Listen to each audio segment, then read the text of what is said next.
அக்பர் உட்கார்ந்து இருந்தான், பீர்பல் இருந்தான். பீர்பல் லேட்டா வந்தான் அவைக்கு. அக்பர் கேட்டாராம், என்ன பண்ணிட்டு இருந்தேன், ஏன் லேட்? தியானம் பண்ணிட்டு இருந்தேன். தியானம்னா என்ன? அது பிராக்டிஸ், எனக்கு சொல்லித்தா. என்ன நன்மை நடக்கும் தியானம் பண்ணா? வெளியில என்ன நடக்குது, என்ன நடக்கணும் எல்லாம் தெரிஞ்சிரும், நிதானம் வரும். சொல்லித்தா.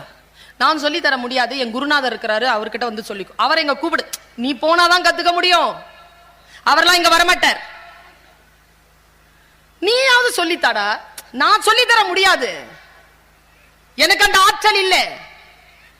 பண்றல்ல, அது சொல்லி தர வேண்டியதானே. இல்ல நான் சொல்ல முடியாதுன்னு அவரு. அவன் என்ன பண்ணிட்டாரு, யாரு அக்பர் என்ன பண்ணிட்டாரு, நீ என்ன எனக்கு பெருசா சொல்லி தரது, நான் பாரு என்ன பண்றேன் அப்படின்ட்டு ஒரு லோக்கலை வச்சு அரண்மனைக்கு கூப்பிட்டு காசு நிறைய கொடுத்து கத்துக்கிட்டார். கத்துக்கிட்டு 15 நாள் கழிச்சு பீர்பலை கூப்பிட்டார். ஒரு ரூம்ல உட்காந்து கதவை பூட்டிட்டார். உக்கார், சொல்லித்தர மாட்டானல்ல, பண்றேன் பார். தியானம் பண்ணியிருக்கார். பீர்பலுக்கு பார்க்க பார்க்க கோவம், தப்பு தப்பா பண்றார். இப்படி பண்ணாருன்னா செத்துருவார். மூச்சு தாறு மாற வாங்குது, இப்படி பண்ணவே கூடாது. அப்படி பார்த்துட்டு சொன்னார், யாரெங்கேன்னாராம்.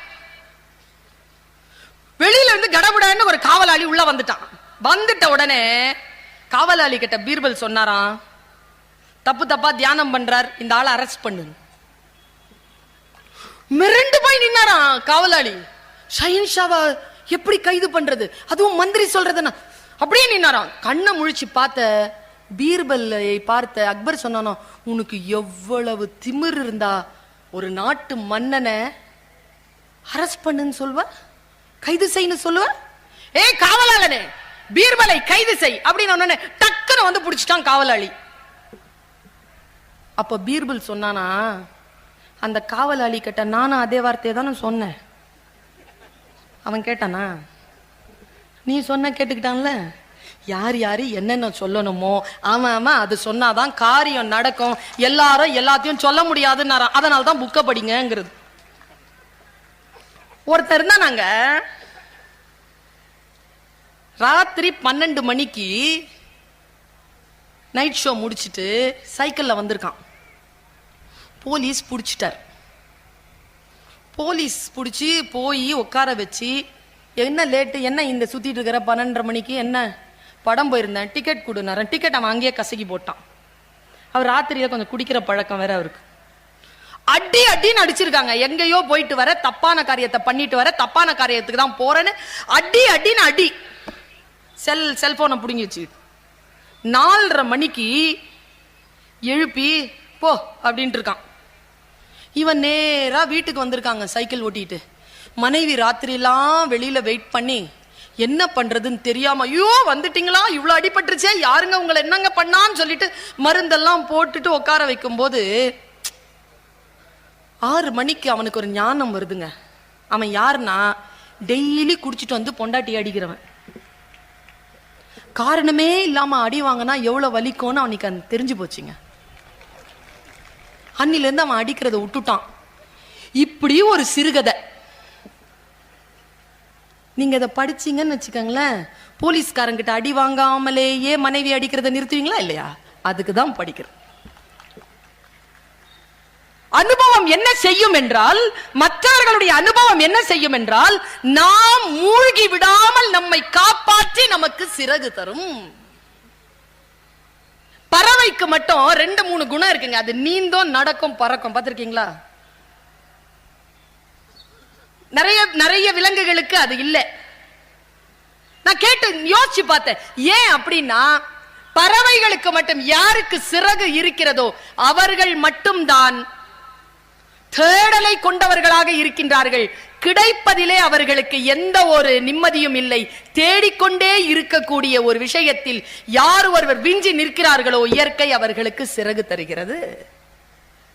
அந்த சிறகாக இருக்கக்கூடிய புத்தகங்களை கையில் வைத்துக் கொள்ளுதல். இந்த யூத்துக்கு நான் சொல்றேன்பா, உங்களுக்கு எல்லாம் செல்போனை கையில வச்சுக்கிறது ஆசை இல்ல? முக்கியமா இந்த பொம்பளை பிள்ளைங்களை பாக்குறேன், இப்படிதான் அலைகிறாங்க. வெளியில வச்சுக்கிறாங்க, பேக்குள்ள கூட போட்டுக்கிறது இல்லை, இப்படியே வச்சுக்கிட்டு அலையிறாங்க. நான் காலேஜ்ல ப்ரொஃபஸரா இருக்கிறேன்ல, தெரியுது எனக்கு. இங்க எப்படின்னு தெரியல, 50 கிலோமீட்டர் தாண்டி பள்ளிக்கூடத்துக்கு அனுப்புனீங்கன்னா கூட அதான் செய்யும். அது இங்க வேணாலும் செய்யாது, அங்க போய் செய்யும். இப்படி போனை வந்து இப்படி காட்டிக்கிறது.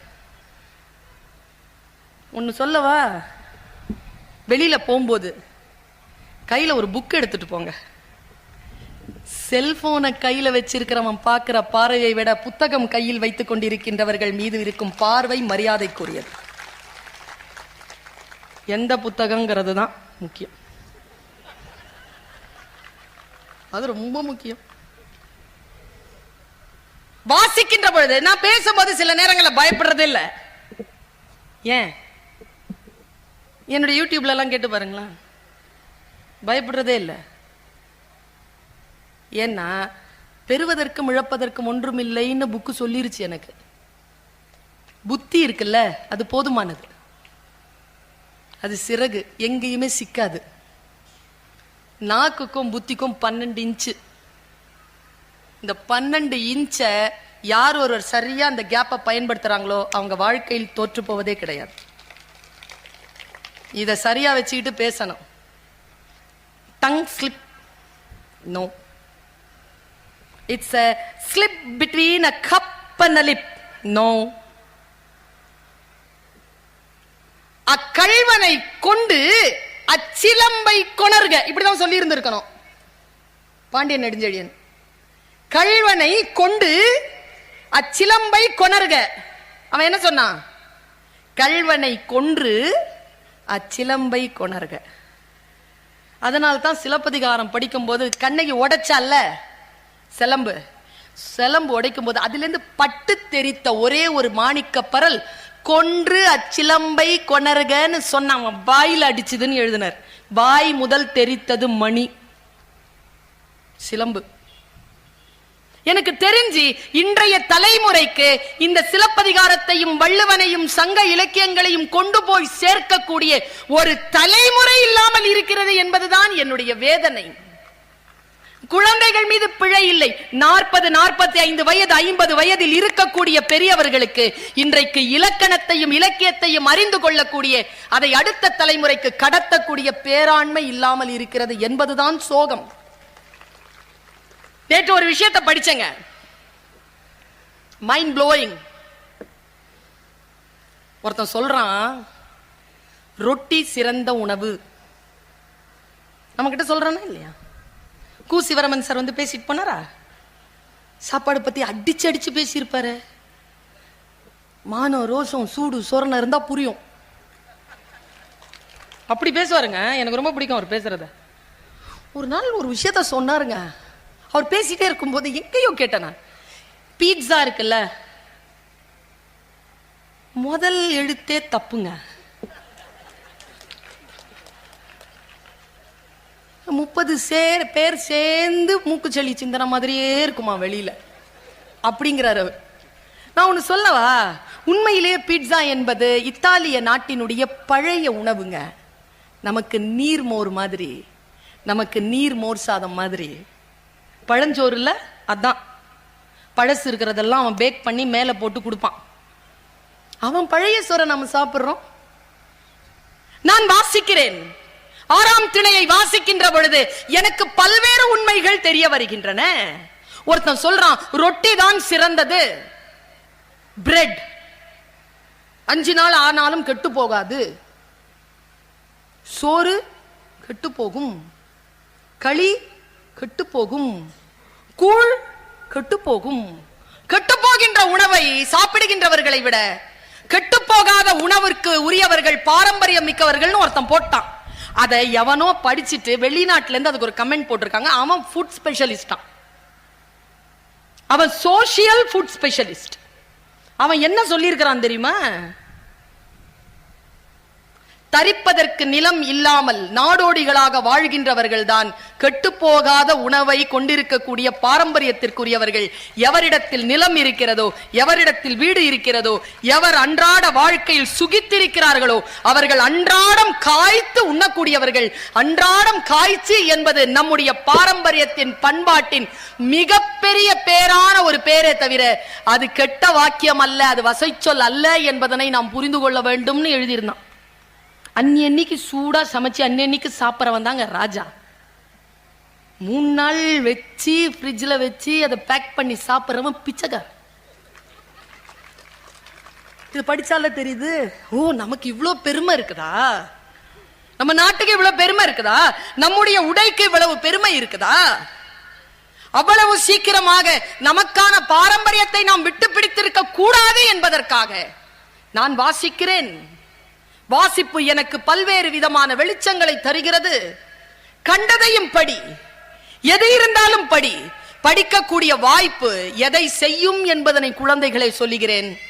இன்றைக்கு இருக்கக்கூடிய மாபெரும் பிரச்சனை என்ன தெரியுமா? கற்பனை திறன் இல்ல நம்ம கிட்ட. எங்க இருக்கு கற்பனை திறன்? போயிருச்சு. ஏன் போச்சு? சிம்பிள்ங்க. ஒரு புத்தகத்தை வாசிக்கிறேன். ஒரு ஊரில் ஒரு ராஜா இருந்தான். அவனுக்கு அழகியதாக ஒரு மனைவியும் 2 பிள்ளைகளும் இருந்தார்கள். உடனே ராஜா காட்சிக்கு வரான், அவன் மனைவி காட்சிக்கு வரா, 2 குழந்தைகள் வருது. இதுவே நான் டிவியில பாக்குறேன். என்ன ஆகுது? என்னுடைய கற்பனை திறன் இல்லாமல் யாரோ ஒருவர் பார்த்த காட்சியை மட்டும் பார்க்கிறேன். நாம் வேடிக்கை பொருளாக, வேடிக்கை பார்ப்பவர்களாக தங்கி போகிறோம். நம்மிடத்தில் கற்பனை திறன் இல்லாமல் போகிறது. வாசிப்பு பயிற்சி குறைய குறைய கற்பனை திறன் அற்று போகும். ஐன்ஸ்டீன் சொல்லுகிறான், imagination is more then knowledge. கற்பனை திறன் தான் அறிவை விட மேலானது. பகலில் வெளிச்சமா இருக்கணும்னு கற்பனை தானே இந்த லைட்டு. கற்பனை திறன் இல்லாமல் போவதற்கான பின்புலம் என்ன? நாம் வாசிப்பதை விட்டுவிட்டோம், புத்தகங்களை விட்டுவிட்டோம். ரொம்ப ஒரு கொடுமை என்ன தெரியுமா? ஆடிப்பெருக்குன்னு ஒண்ணு வரும் சோழ நாட்டுல. வீட்டுல இருக்கிற தர்தரெல்லாம் கொண்டு போய் அதுல போட்டுறணும்பாங்க. போடப்பட்டது என்ன தெரியுமா? ஓலைச்சுவடிகள். நம் சொத்தெல்லாம் அழிந்தது அப்படித்தான். போரினால் அல்ல, நாம் சில பல கற்பிதங்களில் இது எல்லாம் வீட்டில் இருந்தால் தர்திரம் என்று சொல்லுகிறார்கள். யார் சொன்னது புத்தகங்களை தர்திரம் என்று? நம் தர்திரத்தை போக்க வந்திருக்கக்கூடிய அருட்பெரும் செல்வம் இல்லையா அந்த புத்தகங்கள்? பொம்பளை பிள்ளைங்களை படிக்க வைக்கிறது இல்லப்பா. ஏன் தெரியுமா? ஏன்னு கேட்போம்ல. ஒய் என்னன்னு தெரியல. பாரி சார் வந்து இல்லறம்னு பேசும்போது வெறும் பொம்பளை பிள்ளைங்களை மட்டும் புகழ்ந்துட்டு போயிட்டார். நான் ஒண்ணு சொல்றேங்க, நான் குரானை வாசிக்கின்ற பொழுது ஒரு விஷயம் தெரியுது. ஒரு வீட்டில் ஒரு பெண் சரியாக இல்லை, குழந்தைகள் சரியாக இல்லை என்றால் என்ன காரணம் என்றால் அந்த வீட்டில் அந்த பெண் சரியாக இல்லை என்பது அல்ல காரணம். அந்த பெண்ணையும் அந்த குழந்தையையும் நிர்வகிக்கக்கூடிய ஆண் சரியாக இல்லை. அதுதான் அந்த குடும்பத்தினுடைய சீரழிவுக்கு காரணம் என்று குரான் பேசுகிறது, பைபிள் பேசுகிறது. இல்லறத்திற்கு தலைவன் ஆண், ஆணுக்கு தலைவன் இறை. தலைவனாக இருக்கக்கூடியவன், இல்லறத்தில் இருக்கக்கூடியவன் எப்படி இருக்கணும்? எல்லா விஷயங்களையும் பெண்ணை புகழ்ந்து பேசுவதனால், பெண் மீது ஒரு கருத்தை திணித்து அவளிடத்தில் கை தட்டல் வாங்குவதனால் தீர்ந்துவிடப் போவது இல்லை. ஆணும் பெண்ணும் சேர்ந்து இருக்கக்கூடிய அந்த இல்லற தூண், இல்லற அறம், இதை பற்றி பழந்தமிழ் இலக்கியங்கள் பேசுவதை நாம் சிந்தித்து பார்க்க வேண்டும். எந்த ஒரு விஷயமாக இருந்தாலும் நாம் நம்முடைய வாழ்க்கையை மிகச் சரியாக புரிந்து கொள்வதற்கான புத்தி. எனக்கு ஆங்கிலம் தெரியாதியா, ஒரு காலத்துல சுத்தமா தெரியாது, வாசிக்கவோ பேசவோ தெரியாது. ஏன் தெரியாதுன்னா 1ஆம் வகுப்புல இருந்து 12ஆம் வகுப்பு வரைக்கும் தமிழ், அப்புறம் BA தமிழ், அப்புறம் MA தமிழ், அப்புறமா நான் சொன்னேன் PhD வரைக்கும் தமிழ். ஆங்கிலத்தை படிப்பதற்கான சூழல் இல்லை. ஆங்கில வழி கல்வியில் நான் கற்கவில்லை. ஆங்கிலம் எனக்கு தெரியாது. எனக்கு அது அவமானம் இல்லை. ஏனென்றால் தெரியாது என்பது எப்படி அவமானம்? வராது என்பது தானே அவமானம். எனக்கு ஆங்கிலம் வராது, அவமானப்படு. தெரியாது, கத்துக்கோ. லாரி ஓட்ட தெரியாது எனக்கு, எதுக்கு அவமானம் பண்ணோன்னா? ஏங்க ஆங்கிலம் தெரியாதுங்க, பெரியார் சொல்றாருங்க, ஆங்கிலம் என்பது அறிவல்ல மொழி, சிவப்பென்பது அழகல்ல நிறம், மானமுள்ள மனிதனுக்கு அறிவுதான் அழகு. என்னங்க வார்த்தை இது? என் சிந்தனையை மாத்துதா இல்லையா? நான் அமெரிக்க நாட்டுக்கு போயிருந்த பொழுதுங்க, சிகாகோன்னு நினைக்கிறேன், சங்கத்துல, தமிழ் சங்கத்துல பேசிட்டு அன்னைக்கு ராத்திரி ஒரு உணவகத்துக்கு போய் சாப்பிடறதுக்கு உள்ள போகும்பொழுது ஒருத்தன் கேட்டாங்க என்கிட்ட வழியில, madam excuse me, yes, you know from yesterday I didn't take my food, I'm very hungry, can you spare $2? நான் அப்படி பார்க்குறேன், அவன் பேசுறது ஆங்கிலம் எனக்கு புரியுது. அப்போதான் நினைச்சேன், ஆங்கிலம்தான் உயர்ந்தது, ஆங்கிலம்தான் உயர்ந்ததுன்னு பேசுறியே, ஆங்கிலத்தில் ஒருத்தன் பிச்சை எடுக்கிறான், தமிழ் தான் தெரியும், பாக்கெட்ல $2000 இருக்கு. எதுங்க உயர்ந்தது? எது உயர்ந்தது? மோகம். ஆங்கிலம் என்பது அறிவுதான். நான் எப்பொழுது அதை கற்றுக்கொள்ள வேண்டும் என்று முடிவு செய்தேன் தெரியுமா? கண்டிப்பா அதை தெரிஞ்சுக்கணும், நம்ம இந்த மொழியை தெரிஞ்சுக்கணும். என்னுடைய கல்லூரியினுடைய முதல்வர் ஒரு முறை பேசிக் கொண்டிருக்கின்ற பொழுது அவர் சொன்னார், 7ஆம் நூற்றாண்டில் வாழ்ந்த பாரோன் மன்னன், எகிப்தை ஆண்ட பாரோன் மன்னன் தன்னுடைய அனுபவங்களை எல்லாம் தொகுத்து ஒரு புத்தகத்தை எழுதினான். அந்த புத்தகத்தின் பெயர் தி மெடிடேஷன். உலகத்தில் இருக்கக்கூடிய இடங்களுக்கெல்லாம் அவனுடைய போர் நடைபெறுகின்ற பொழுது அங்கிருந்தெல்லாம் நூல்களை கொண்டு வருவானாம். அவனுடைய அரண்மனையில் ஒரு அறையில் நூல்களை அடுக்கி வைத்திருந்தானாம். அந்த அறைக்கு என்ன பேர் வச்சிருந்தான் தெரியுமா? 7ஆம் நூற்றாண்டுல பாரோன் மன்னன், மன மருத்துவ நிலையம். என்ன பேரு லைப்ரரிக்கு? மன மருத்துவ நிலையம். சொல்லிட்டாரா? நான் பாட்டுக்கு அந்த புக்கை தேடிட்டு போறேன். அதுல அவர் எழுதுறாராம், even I am inside the castle, I am happy. அந்த சொல் என்ன ரொம்ப டிஸ்டர்ப் பண்ணிருச்சுங்க. நான் அரண்மனைக்குள் இருந்தாலும் மகிழ்ச்சியாக இருக்கிறேன். இது என்ன உள்ளும்? எல்லோரும் அரண்மனையில் இருந்தால் தான் மகிழ்ச்சியாக இருப்போம் என்றுதானே சொல்லுவோம். அவன் அரண்மனைக்குள்ளே நான் இருந்தாலும் மகிழ்ச்சியாக இருக்கிறேன் என்று ஏன் சொன்னான்? எங்க மூசாராசா சார் சொல்லிட்டார், பத்மபூஷன் எங்க கல்லூரி தலைவர். நான் தேடி போறேன், புத்தகம் கிடைச்சிருச்சுங்க லேண்ட்மார்க்ல. அப்ப லேண்ட்மார்க் இருந்துச்சு, கிடைச்சிருச்சு. எடுத்து பார்க்கறேன், சும்மா இவ்வளவு சைஸ் தான், சின்ன புக்கு. திருக்குறள்லாம் சின்ன குட்டியா இருக்கும்ல அந்த மாதிரி, பைபிள்லாம் இருக்கும்ல அந்த மாதிரி. பிரிக்கிறேங்க, படிக்கிறேன், புரியலிங்க. ஒரு வார்த்தை படிக்கிறேன், 3வது வார்த்தை படிக்கிறேன், ஒரு சென்டென்ஸ் புரியல. அப்போதாங்க தெரிஞ்சுக்கிட்டேன் ஆங்கிலம் தெரிஞ்சுக்கணும். ஒன்றை அறிந்து கொள்வதற்கு ஒரு கருவி தேவைப்பட்டால் அந்த கருவியை கையாள்வதற்கான திறனை நாம் வளர்த்துக் கொள்ள வேண்டும் என்கின்ற புத்தி புத்தகம் மூலமாக என்னை வந்து சேர்ந்தது. இப்பொழுது நான் ஆங்கிலம் வாசிக்க, பேச, எழுத கற்றுக்கொண்டிருக்கிறேன். கற்றுக்கொள்வதுதான். சில விஷயங்கள் நமக்கு நாம் எங்கே நிற்கிறோம் என்பதனை நமக்கு சொல்லித் தருகின்றன. புத்தகம் என்பது மிகப்பெரிய சிறகு, எடுத்து வைத்துக் கொள்ளுங்கள். தேவையான பொழுது உங்களுடைய நீண்ட நீண்ட தூரம் நீங்கள் பறக்கலாம். யார் எது சொன்னாலும் இது தவறு, இது சரி என்ற புத்தியை நாம் பெற வேண்டும் என்று சொன்னால், குழந்தைகளிடத்தில் நான் சொல்லுவேன், தப்பு செஞ்சா சாமி என்னங்க வார்த்தை அது? தப்பு செஞ்சா சாமி கண்ணை குத்திரும். ஒழுங்கா சொல்லி கொடுங்களேன். பிரசாதத்தை கோயில் இந்த பூஜைக்கு முன்னால் சாப்பிடக்கூடாது. சாப்பிட்டா பிரசாதத்துக்கு முன், அத பூஜைக்கு முன்னால சாமிக்கு வச்சிருந்த பிரசாதத்தை எச்சில் பண்ணக்கூடாது. எச்சில் பண்ணா சாமி கரெக்டா சொல்றாமா? இதே பொடியும் ஒருத்தன் சொன்னான், குத்தாதுமா குடுன்னா. டேய் எப்படிடா சொல்ற? குத்திரோண்டா. குத்தாதுமா குடு. எப்படிடா? ஏற்கனவே ஒன்று சாப்பிட்டமா, இப்ப பசிக்குது குடு. சொல்றத ஒழுக்கமா சொல்லி தரணுமா இல்லையா? குழந்தைகள் கேட்கின்றன, பெரியவர்கள் கேட்கிறார்கள். பெரியவங்க செஞ்சா பெருமாள் செஞ்ச மாதிரி. யார் சொன்னது? சொன்னது வயசானவர்கள் கிட்ட நான் ஒரு கேள்வி கேட்டேன் ஒரு வாட்டி. இவ்வளவு வயசாயிடுச்சா, ஏன் இப்படி நடந்துக்கிறீங்க? ஒருத்தர் பளிச்சுன்னு சொன்னாருங்க. எனக்கு அப்போதாங்க புத்தி வந்தது. பெரியவர்களை பார்க்கின்ற பொழுது நான் ஒன்றுமே சொல்றது இல்லைங்க. இந்த வயதில் இப்படி நடந்து கொள்கிறீர்களே அப்படின்னு உடனே அவர் சொன்னாரு, இந்த வயதில் எப்படி நடந்து கொள்வது என்று எனக்கு தெரியவில்லை, ஏனென்றால் இந்த வயதில் இதற்கு முன் நான் இருந்ததில்லை. முடிஞ்சு போச்சா? புதுசு தானே இந்த வயசு உங்களுக்கு. இதுக்கு முன்னால இருந்தா இருக்கிறீங்க. இந்த வயசுல எப்படி நடந்துக்கணும்னு தெரிஞ்சுக்கிறதுக்கு. மூச்சு இருக்கின்ற வரைக்கும் வாழ்க்கை, வாழ்க்கை இருக்கின்ற வரைக்கும் சுயமரியாதை, சுயமரியாதை இருக்க வேண்டும் என்றால் புத்தி விழிப்புணர்வில் இருக்கணும், ஆக்ஞையில் இருக்கணும். விழிப்புணர்வோடு இருக்க வேண்டும் என்றால் வாசித்துக் கொண்டே இருக்க வேண்டும். தோழமைகளை படிங்க. தயவு செஞ்சு குழந்தைங்களுக்கு மட்டும் புக்கு வாங்கிட்டு போவாதீங்க. ரொம்ப பெருமை, ஒரு அப்பா ஸ்கூட்டர்ல நிக்கிறார், நிறைய பிள்ளைகளுக்கு புக்கு வாங்கிட்டார். அவங்க வைஃபுக்கு ஒரு புக்கும் இல்லை, அவருக்கும் ஒரு புக்கம் இல்லை.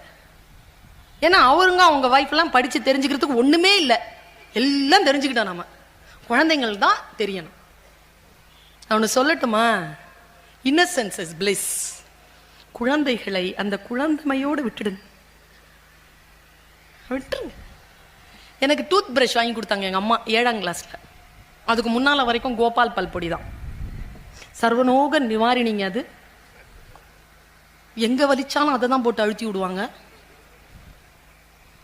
பல்லுல தேய்ச்சிட்டு கையில தேய்ச்சிட்டு நைட்டில் ஒரு பிரஷ் வந்துருச்சுங்க. சாயந்தரம் 6 மணிக்கு கொடுக்குறாங்க, தா நாளையிலேருந்து இது உனக்கு இனிமேல். ரொம்ப வறுமையான குடும்பத்துல இருந்து வந்தவனா, இந்த பிரஷ் நான் எவ்வளவு கொஞ்சி இருப்பேன்றீங்க. டிவியில தாங்க பார்த்துருக்கேன். தலைகாணி கிட்ட வச்சு தூங்கிட்டேங்க.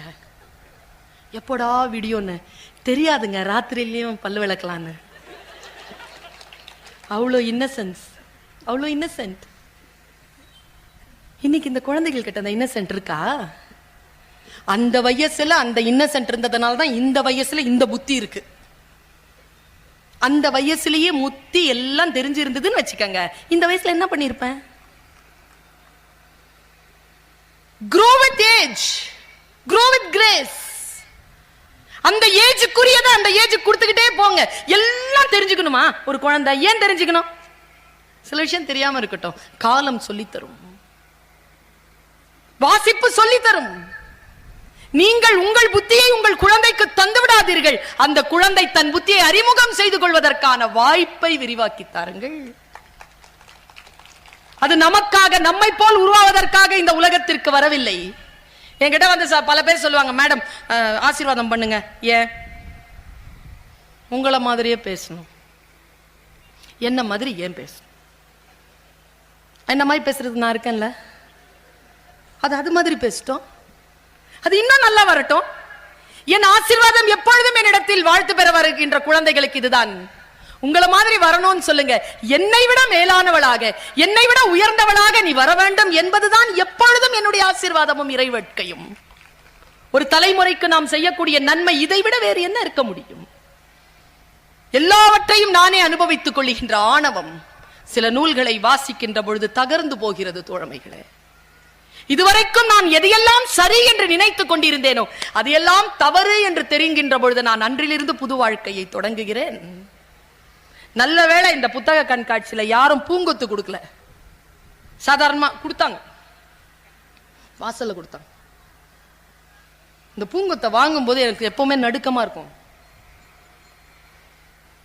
பெர்னாட் ஷா ஒரு வார்த்தை சொல்றான், நான் படிச்சதுனாலதான் எனக்கு நடுங்குது அதை பார்க்கும்போது. பூக்களை தரிசிக்க வேண்டுமா? பூக்கள் உயர்ந்தவை. பூக்களை தரிசிக்க வேண்டுமா? புறப்பட்டு போ. அதை கொண்டு வந்து உன் கையில நிறுத்தாத. அது எங்க மலர்ந்து இருக்குதோ அங்க போங்கிறான் பெர்னாட் ஷா. பூக்களை தரிசிக்க வேண்டுமா? புறப்பட்டு போ. என் மேடையில் இருக்கும் பூச்சாடிகளில் நான் பூக்களை வைப்பதில்லை. காரணம், குழந்தைகளின் தலையை வெட்டுவதில் எனக்கு உடன்பாடு இல்லை என்று பேசுகிறான். என் கருத்து மாறுகிறது. இயற்கையோடு நான் ஒன்றிணைகிறேன். கையில் இருக்கும் பூமின்னு ஒரு புக்குங்க, தியோடர் பாஸ்கரன் எழுதியிருக்கார். நான் அவருடைய அந்த புத்தக வெளியீட்டு விழால ஐயாவை பார்த்து சொன்னேன், ஐயா கொஞ்சம் உங்க கண்ணை என் பக்கம் திருப்புங்க, அதை நான் பார்த்துக்கிறேன்னு சொன்னேன். எத்தனை பல்லுயிர்களை பார்த்த கண்கள், எத்தனை விஷயங்களை இது பார்த்திருக்கும். எங்கெல்லாம் அது பயணப்பட்டு இருக்கும், அவ்வளவு பிரமாதமான ஒரு புத்தகமாக அது வந்திருக்கிறது. அந்த புத்தகத்தை வாசிக்கின்ற பொழுதெல்லாம் அந்த எழுத்தாளனை நான் ஆசீர்வதிக்கிறேன், நான் அவருக்காக பிரார்த்திக்கிறேன். புத்தகங்கள் நமக்கு வேறு வேறு உலகத்தை காட்டுகின்றன தோழமைகளே. அதனால் புத்தகங்களை தெரிந்து கொள்ளுங்கள், அதனால் புத்தகங்களை வாசியுங்கள். சில வார்த்தைகள் இதுவரைக்கும் நாம் புரிந்து கொண்டிருக்கக்கூடிய எல்லையில் இருந்து நம்மை வேறு ஒரு நிலைக்கு அழைத்து செல்கிறது. அந்த அழைத்து செல்லுகின்ற அந்த பயணம் இருக்கிறது. கல்வி என்பது என்ன தெரியுமா ஐயா? இப்ப தண்ணி ஸ்காசிட்டி இல்ல எல்லா இடத்துலயும். எங்க ஐயா சொல்வார், கம்பவாரிதி ஜெயராஜ் அவர்கள் சொல்வார்கள், கல்விக்கும் அறிவுக்கும் என்ன வித்தியாசம் தெரியுமா? கல்விக்கும் அறிவுக்கும் என்ன வித்தியாசம் தெரியுமா? கல்வி வெளியில இருந்து உள்ள போறதுங்க, அறிவு உள்ளிருந்து வெளிப்படுறதுங்க. அறிவை தூக்கி உள்ள போட்டுக்க முடியாது, அது உள்ளிருந்து தான் வரணும். அப்படி வரணும்னா விவசாயிகளுக்கு தெரியும், வீட்டுல மோட்டரோ இல்ல நிலத்துல மோட்டரோ நின்றுடுச்சுன்னா என்னங்க பண்ணுவீங்க? கார்க்க திறந்து தண்ணி கொஞ்சம் ஊத்தி பிரஷர் கொடுத்தீங்கன்னா என்ன வரும்? தண்ணி வரும். ஃபர்ஸ்ட் எந்த தண்ணி வரும்? உள்ள போட்ட தண்ணி வரும்ல, அதான் எக்ஸாமினேஷன். எக்ஸாம் அதான். ஸ்டக் ஆகி நிக்கிறோம்ல, 10th பாஸ் பண்ணு நிறைய போடுவாங்க உள்ள. எக்ஸாமினேஷன்ல எல்லாம் வெளியேற்றிடுவீங்க. அப்புறம் என்ன ஆகும்? அந்த தண்ணி என்ன செய்யும்? உள்ளிருந்த உன் ஞானத்தை வெளியில் கொண்டு வரும். ஊத்தை கொண்டு வருங்க, அது போடுற பிரஷர் தண்ணி கொண்டு வரும். போடப்படுகின்ற கல்வி உள்ளிருந்த ஞானத்தை வெளிப்படுத்தும். அதனால் தான் புத்தகங்களை தேடி போவது. அதில் இருப்பது போல் நடப்பது அல்ல, அதிலிருந்து நான் என் ஞானத்தை தோண்டி எடுப்பதற்கான கருவியாக அதை கொள்வது. எந்த புத்தகத்தையும் வைத்துக் கொண்டு பறந்து விட முடியாது, ஆனால் நான் பறப்பதற்கான சிறகை நான் உருவாக்கி கொள்வதற்கான சக்தி நிலையை அந்த புத்தகங்கள் நமக்கு தரும் என்பதற்காக சொல்லுகிறேன். எப்பொழுதும் என்னுடைய பேச்சில் ஆரம்பத்தில் நான் சொல்லுவதை நிறைவாக சொல்லி முடிக்கிறேன். வார்த்தை சித்தர் வலம்புரி ஜான் அவர்கள் நூல் என்கின்ற தமிழ் சொல்லுக்கு ஒரு விளக்கம் தருவார். ஊசியின் காதுகளில் நூல் நுழைந்தால் அது ஆடைகளின் கிழிசல்களை தைக்கும். மனிதன் காதுகள் என்கின்ற இந்த துளைகளில் நல்ல நூல்கள் நுழைந்தால் மனதில் இருக்கக்கூடிய கிழிசல்களை அது தைக்க உதவும் என்பதற்காக நூல் என்று பெயர் வைத்தான் தமிழன் என்றவர் சொல்லுவார். நம் சிந்தனையில் இருக்கக்கூடிய கிழிசல்களை, நம் இதயத்தில் இருக்கக்கூடிய கிழிசல்களை, நம் ஆன்மாவில் படிந்திருக்கக்கூடிய கிழிசல்களை புத்தகங்கள் தைக்கும்.